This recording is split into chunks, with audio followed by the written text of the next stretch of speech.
Hello friends, welcome to radio frequency classes. Today we will try to see how to find out the input impedance, reflection coefficient of that input impedance, VSWR for the particular input impedance, and all these things we will find out for a given load impedance. So as you can see here, I have considered already a load impedance 60 plus 80 j ohm. Characteristic impedance of a transmission line is 50 ohm.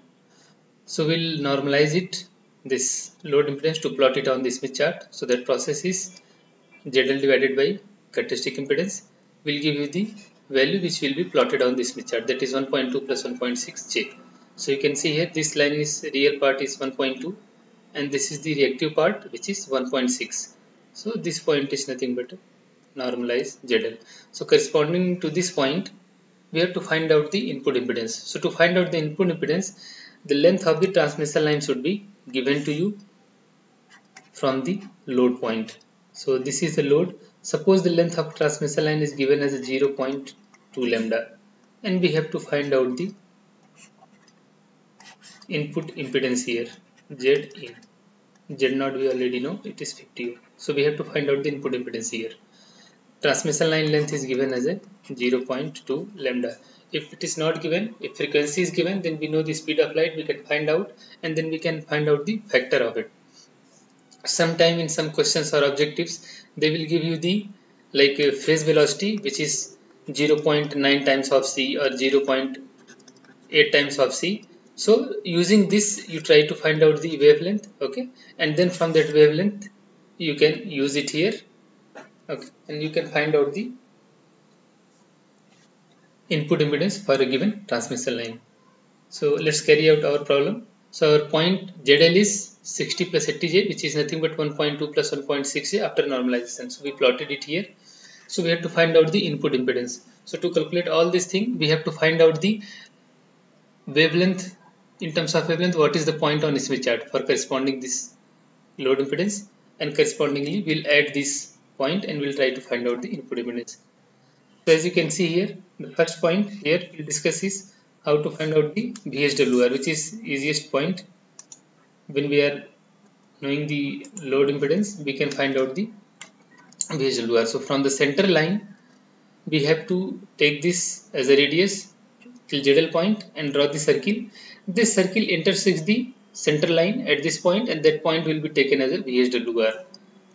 So once you found the VSWR, it remains same whether you discuss about any impedance, okay, input impedance at any certain length, okay, from the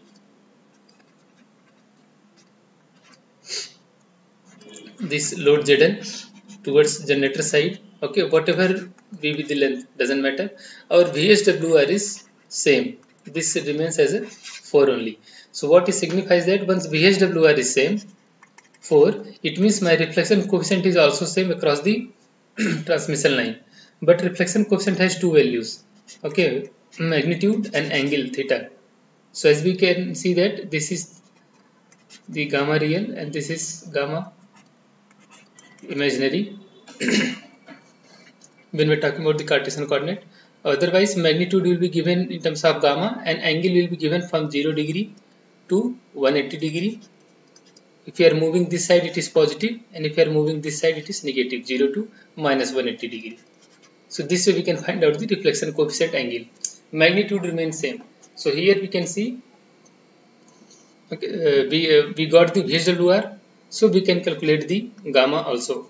It doesn't matter what input impedance we are going to get, okay, whether it is 0.2 lambda, 0.3 lambda or 0.4 lambda, okay, your gamma and VSWR remains same. So gamma will be now, if it is 4, so I told you the simple formula. That formula is just multiply with the, because it is also real value, so multiply with the 50 ohm, you will get the real load value, okay.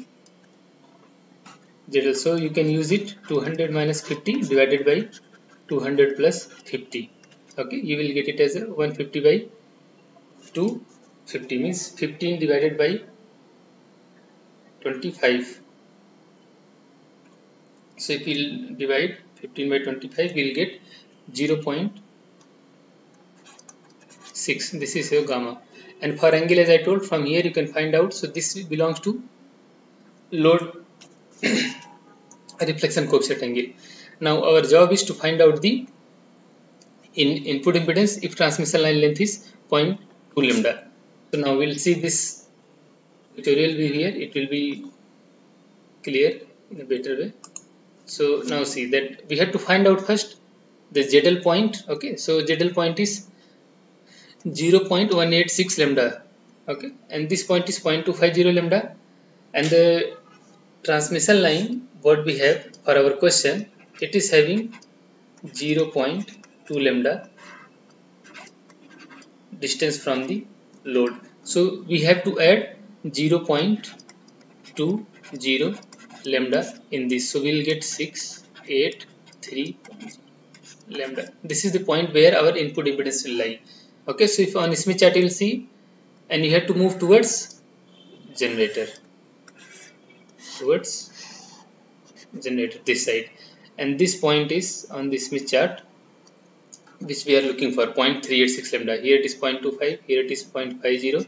Okay, this point is 0.38, 0.39. So between this you can see 0.386.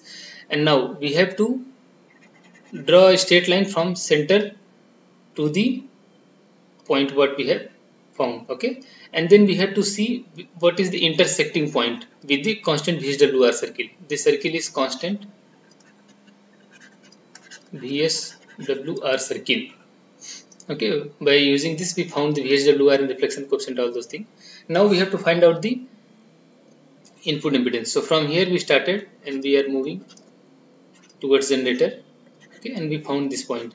So you can see the real part. So real part is 0.5. This circle intersects here. And for reactive part, if you'll see, this one is 0.8 and this one is 0.7. So in between it is 0.75. So this one intersects here and this one. Okay, so these two circles intersection. So this one is 0.5 minus 0.75. Okay, J. This is your normalized input impedance.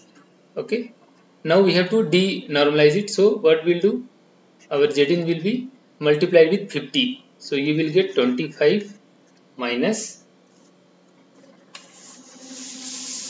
can multiply, okay, with 50 ohm, I think it is 0.75. So we'll multiply, we'll get 37.5 J. So this is your input impedance. So you can calculate input impedance for a given transmission line length from the load point. Now corresponding to this, gamma input reflection coefficient, and VSWR. Okay, magnitude remains same 0.6, VSWR remains 4. Angle you have to calculate for this. So angle will change for the input impedance. Okay, for reflection coefficient. So angle will be, we have to read it out here. Okay, as you can see 10, 20 this side it will be minus 10, minus 20, minus 30, minus 40, minus 50. Like that we can increase. At exactly here, I already told you in my previous videos, if you have seen, it is minus 90 degree. So here it is just below minus 100, around minus 98 we can take. Okay, so this angle will be minus 98 degree. So we calculated the reflection coefficient as 0.6 angle minus 98 degree, VSWR 4, and input impedance as 25 minus 37.5 J for given load impedance. Okay, and if it is asked that what is the reflection coefficient for load, so it remains same as 0.6. Angle will change, angle you have to read it here. It is between 40 and 50, around 46, 47 degrees. So you can see the options and you can tick for objective also, and if it is given for calculation, you can do it right away by doing all the formulas. Another concept I will tell you here itself, if input impedance is given and asked that what would be the load impedance, okay, and transmission line length is given. So suppose if it is same 0.2 lambda, then from here you have to add 0.2 lambda and you have to read the value, that will be your load impedance. In this case you can find out like the difference between this point and this point, okay, and then add 0.186 lambda, you will get this load. It means 0.186 lambda plus the difference of these two is the transmission line length, then you will get same load impedance. Okay, if your input impedance is given, let me explain you in another way. Here input impedance is given Zin as 25 minus 37.5 J, and I asked you to calculate ZL. Okay, so if it is 0.2 lambda, then you have to just read out this difference, okay, plus this side value should be equal to 0.2. okay, but here as you want same load impedance, then the value will be 0.5 minus this value is 0.386, so 0.386, this will be 10 minus 64 9 by 1, then 1.114 plus 0.186 lambda. Okay, so this will be 640 0.3. okay, so if length I'll take as a 0.3 lambda, then I'll get same load. Okay, load value will be same as what we have taken, 60 plus 80J for given input impedance. So you can see when input impedance is given, okay, you have to travel